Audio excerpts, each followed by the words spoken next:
ya pasti histeris ya ngelihat foto itu ada di layar ponsel saya. Yang saya pikirkan saat itu juga, gimana ini kalau misalkan digunakan untuk hal-hal yang tidak baik. Sampai akhirnya psikolognya harus merefer dia ke psikiatrik karena sudah ada tendensi untuk mengakhiri hidup. Ternyata di game tersebut itu banyak sekali penyalahgunaan. Nah itu ternyata banyak juga yang menyalahgunakan seperti adegan dewasa dalam bentuk robot dan sebagainya. Ada kasus lain oleh teman-teman di daerah, itu bahkan ada yang sampai 4 tahun. Mereka harus mendapatkan penanganan dari profesional psikiater.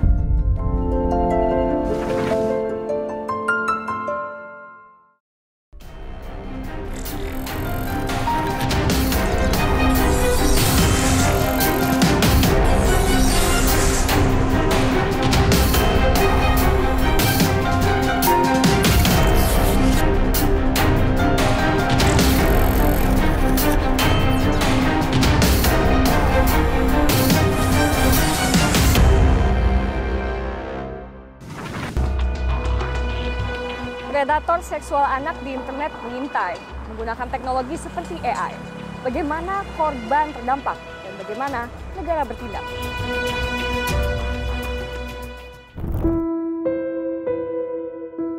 Delima bukan nama sebenarnya, kini lebih sering mengurung diri di rumah.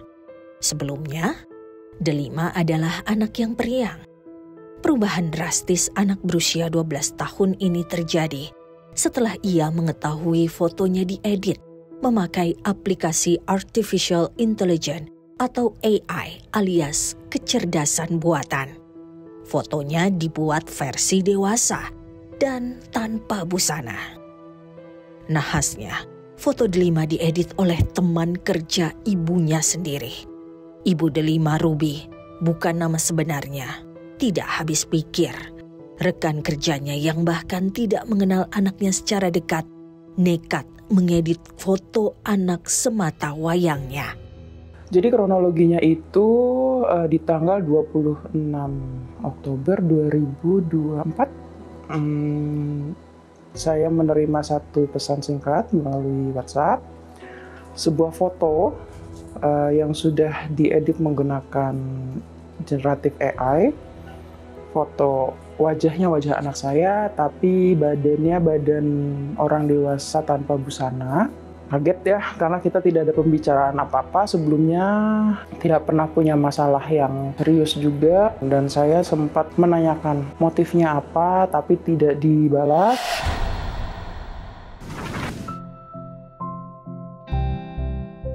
Si pelaku sempat berganti alasan ketika Ruby mempertanyakan apa maksud pelaku membuat foto editan anaknya.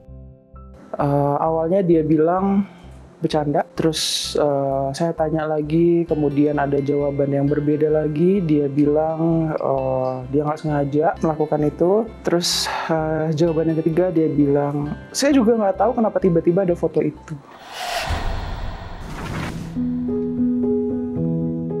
Ketika foto itu muncul di ponsel ibunya, Delima sempat bingung mengapa foto dirinya yang diedit dengan tidak senonoh. Delima khawatir foto editan itu tersebar ke sekolahnya. Jadi ketika foto itu dibuka, dia di sebelah saya. Otomatis terlihat, dia, itu foto siapa? Itu aku ya. Dia mempertanyakan ya, dia sudah lihat saya nggak mungkin counter apa-apa. Pertanyaan dia saat itu hanya, kok gitu? Kenapa aku? Terus ada kekhawatiran gimana kalau nanti foto ini dilihat teman-temannya, dilihat sekolah gitu.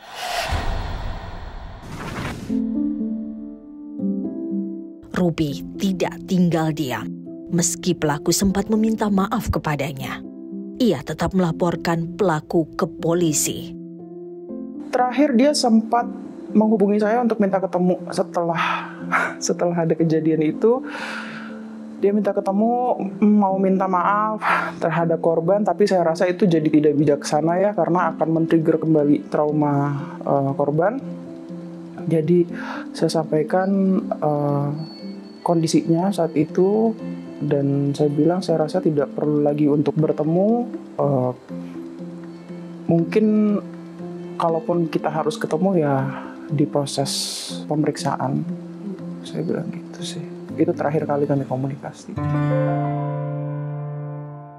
Namun alih-alih beri perlindungan, polisi justru bingung memproses kasus Delima.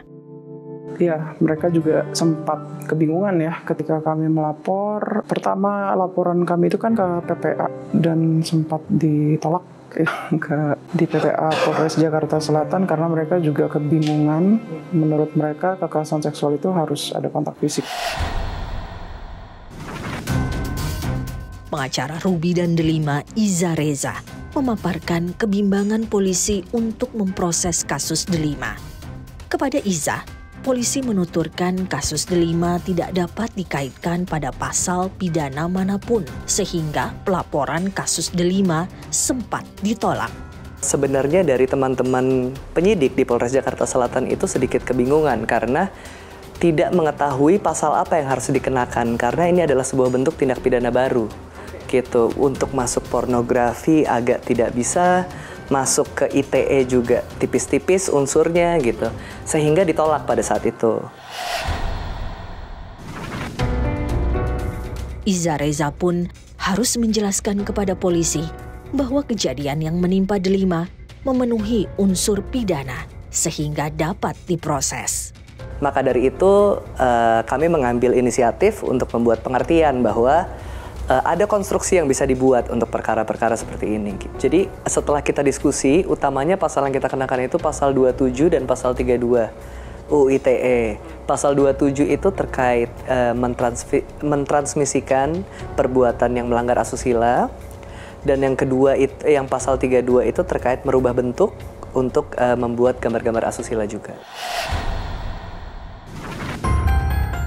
Ruby menuturkan selama kasusnya diproses di kepolisian, Delima merasa putus asa. Ia sempat mengecek media sosial pelaku berkali-kali. Bahkan Delima takut pelaku akan datang ke sekolah dan melakukan sesuatu kepadanya. Dan itu yang membuat akhirnya kondisi mentalnya juga semakin parah ya. Karena dia juga sempat melihat media sosialnya terlapor. Buat dia rasanya tidak adil. Jadi dia sempat menyampaikan, kenapa orang ini masih berkeliaran? Kan kita sudah lapor polisi. Kenapa polisi tidak menangkap orang ini? Kenapa orang ini masih tetap bekerja? Gimana kalau nanti dia datang ke sekolah aku dan dia melakukan sesuatu yang lebih buruk dari ini? Sayangnya, kesehatan mental Delima sempat memburuk. Ia semakin intens konseling dengan psikolog. Ia bahkan dirujuk ke psikiater karena membutuhkan penanganan melalui obat-obatan. Setelah kejadian itu jadi semakin intensif konseling karena sampai akhirnya psikolognya harus merefer dia ke psikiatrik karena sudah ada tendensi untuk mengakhiri hidup. Hingga kini, Delima masih trauma. Terkadang, Delima mendapat dorongan untuk menyakiti dirinya. Saya coba gali, apa yang kamu pikirkan sampai kepikiran seperti itu? Ya aku mikir, kenapa kok orang-orang jahat sekali ya? Gitu. Kita tidak berbuat jahat sama mereka, tapi kok orang itu berbuat jahat sama kita ya. Rupi pun hanya bisa memberikan karet gelang kepada anak sematawayangnya demi mengerem kecenderungan menyakiti diri. Harus dijawabin dari gelang aja nggak? Iya, makanya saya kasih dia karet gelang. Jadi setiap dia ada keinginan untuk menyakiti diri, saya bilang tarik gelang ini jauh mungkin, terus lepas. itu hanya untuk menghindari dia melakukan tindakan yang lebih jauh. Gitu. Makanya di tangannya dia banyak karet gelang gitu. Penggunaan tak terkontrol media sosial termasuk game online atau daring menjadi peluang pelaku pedofilia mengincar anak-anak. Ternyata di game tersebut itu banyak sekali penyalahgunaan. Nah itu ternyata banyak juga yang menyalahgunakan seperti adegan dewasa dalam bentuk robot dan sebagainya.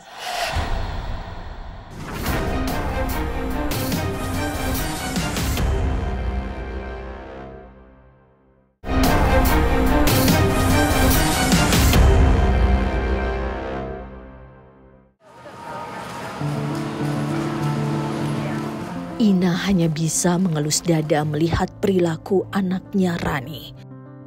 Ina dan Rani bukan nama sebenarnya. Rani kerap mengamuk tiap kali berinteraksi dengan ibunya. Usut punya usut, perilaku Rani berubah sejak ia diberikan ponsel di usia 6 tahun oleh ayahnya sendiri. Dulu sebenarnya sempat bentrok pas awal-awal tuh pas masih kecil banget itu nggak tak kasih HP, tapi dari ayahnya nggak apa-apa nanti mulai dari umur 6 tahun. Oh ya udahlah, mungkin memang kita nggak boleh juga ketinggalan zaman digital kan. Setiap hari, Rani diberi akses memakai ponsel selama 1 jam untuk main game atau buka aplikasi media sosial. Ina sempat luluh dan membiarkan anaknya memakai ponsel. Karena di satu sisi, anaknya jadi berbakat dalam bahasa pemrograman komputer atau coding dari game daring yang dimainkannya.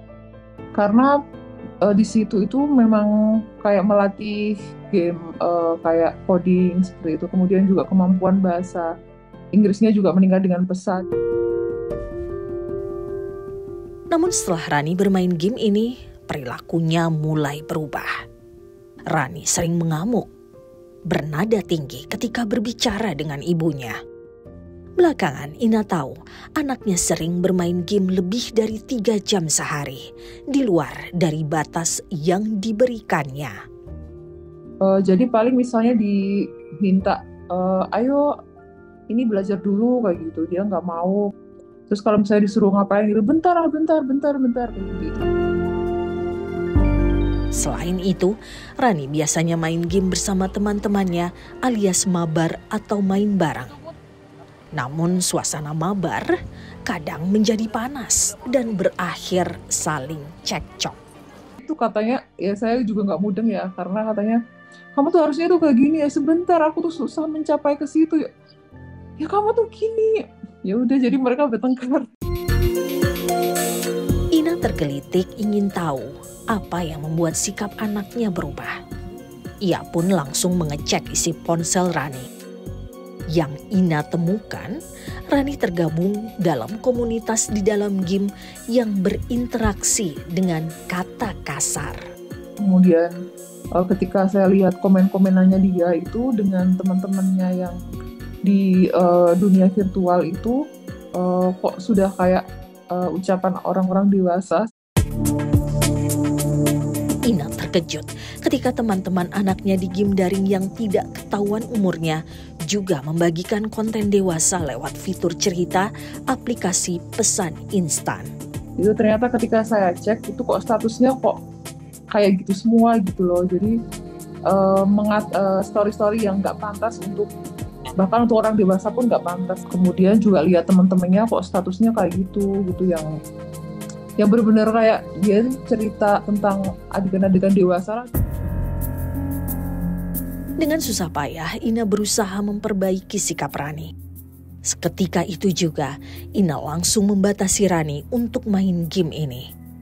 Termasuk mengecek gawai Rani secara berkala dan membatasi individu yang bisa bercakap dengan anaknya di game itu. Ngawasinya setiap hari sih, jadi tak cek semuanya. Kemudian di situ kan ada fitur chattingnya juga kan. Nah di situ fitur chattingnya sudah tak nonaktifkan juga di situ. Jadi hanya untuk teman saja yang bisa chatting. Teman-teman yang dikenal secara langsung seperti itu di dunia asli. Meski sudah membatasi anaknya di dalam game, Ina masih khawatir lantaran game ini dimainkan secara global. Ada saja predator yang mengintai anak-anak seperti Rani. Walaupun misalnya itu game itu sudah dikontrol dari gamenya sendiri untuk tidak terdapat konten-konten yang tidak dianjurkan, tetapi kan kita tidak bisa membatasi. Tidak, kan kadang-kadang kita kecolongan juga kan. Ada oknum-oknum yang menyalahgunakan. Ruang digital terbuka tanpa batas menjadi peluang pedofil untuk berjejaring mengincar anak-anak. Sayangnya, anak-anak belum tentu sadar jika mereka jadi incaran para pedofil di internet. Bahkan dengan modus misalnya diancam game online akunnya akan diambil, itu anak-anak sudah sangat takut sekali gitu kan. Kalau misalnya dia nggak mau menuruti apa yang diinginkan oleh pelaku, nanti akun game online-nya akan dihack, terus dia nggak bisa lagi main game. Atau justru kalau dia mau menurutin kemauan si orang ini, dia akan mendapatkan gift dari si pelaku sepanjang dia mau menurutin apa yang dilakukan. Materi kejahatan seksual anak memiliki pasar sendiri, bahkan punya komunitas tersendiri di internet. Jadi promosinya pakai WhatsApp, tapi konten utamanya itu ada di Telegram. Tapi biasanya di Telegram mereka juga punya semacam backup plan kalau misalnya konten akun ini di-ban, mereka sudah punya ini akun yang kedua, ini akun yang di platform yang lain gitu. Melalui PP Tunas, pemerintah mengatur tata kelola penyelenggara sistem elektronik dalam perlindungan anak. Namun apakah efektif? Peraturan itu bisa merespon dalam sisi penegakan hukum lebih stabil, tapi dia untuk mengejar perkembangan teknologi yang cepat itu bisa aja nanti peraturan ini ketinggalan loh.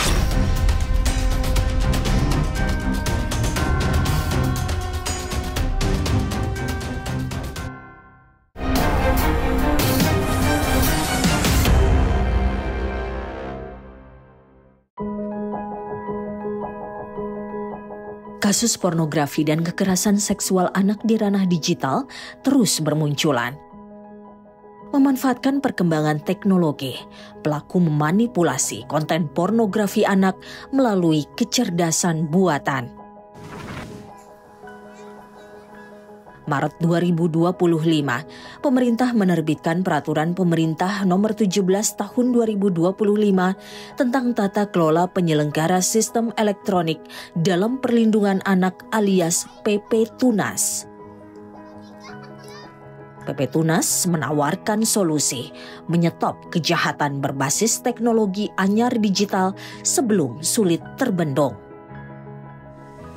Teknologi digital ini menjanjikan bisa membawa kemajuan pesat bagi kemanusiaan, tapi juga bila tidak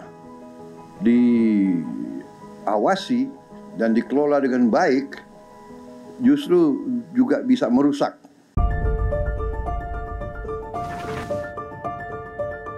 Jaringan Pemantau Kasus Kekerasan dan Eksploitasi Seksual Anak (EKPAT) Indonesia mencatat 2024 kekerasan dan eksploitasi seksual anak sebanyak 1.877 kasus. Korban mayoritas berusia 11 hingga 16 tahun. Tak jarang, para pelaku memanfaatkan kerentanan korban. Meski aturan terkait perlindungan anak di ranah digital sudah ada, tetapi perlindungannya belum bisa menyeluruh. Meskipun kita tahu nih, gap-nya kan sebenarnya ada di orang tua.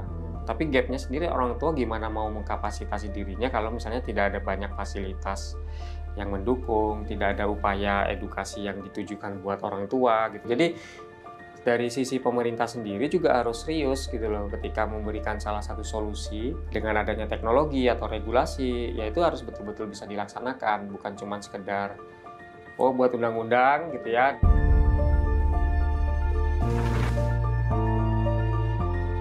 Kementerian PPPA mengakui dibutuhkan aturan teknis seperti panduan identifikasi pelaku.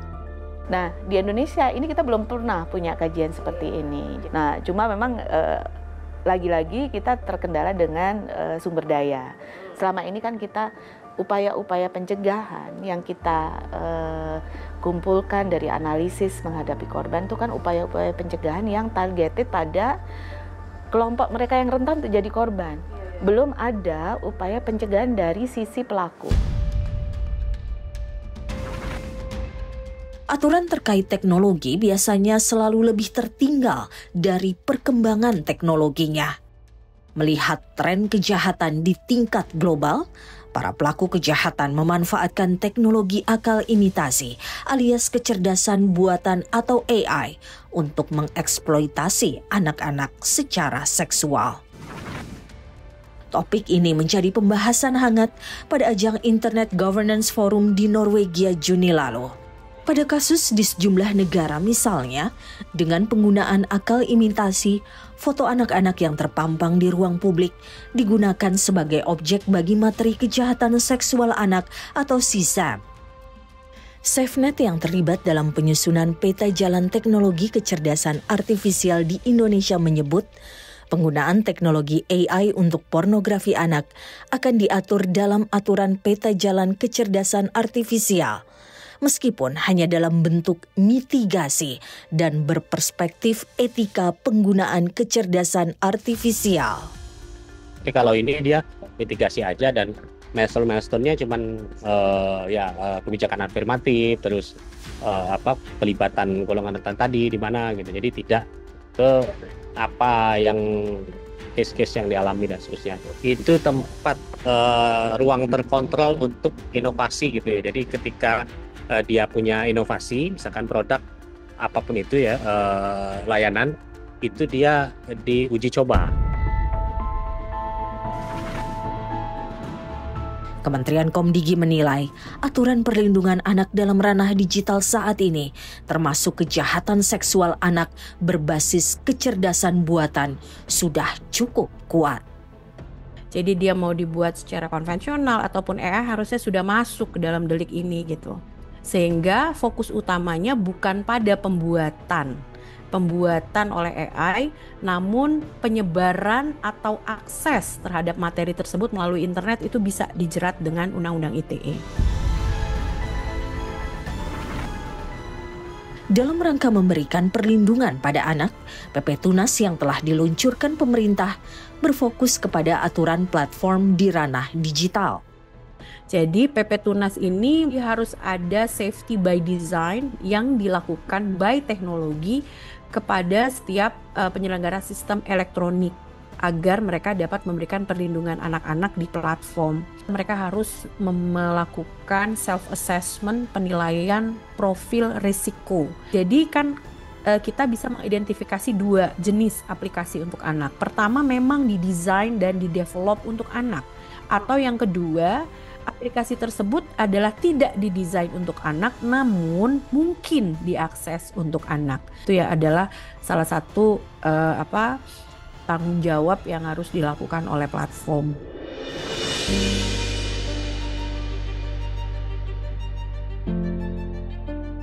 Kemajuan teknologi akan selalu dimanfaatkan para pelaku kejahatan. Demi melindungi seluruh anak bangsa, negara dituntut segera hadir, menutup celah hukum yang muncul. Bicara perlindungan itu tidak hanya bicara penegakan hukum, kita bicara pencegahan, kita bicara literasi, kita bicara pendampingan dan asistensi kepada anak. Karena kita bicara anak itu belum tentu paham apa yang mereka lakukan di dunia digital, apakah sudah sesuai atau belum. Nah, jadi itu yang harmonisasi dan kolaborasi multi stakeholder itu sangat penting. Mulai dari pencegahan, edukasi, literasi sampai ke penegakan hukum.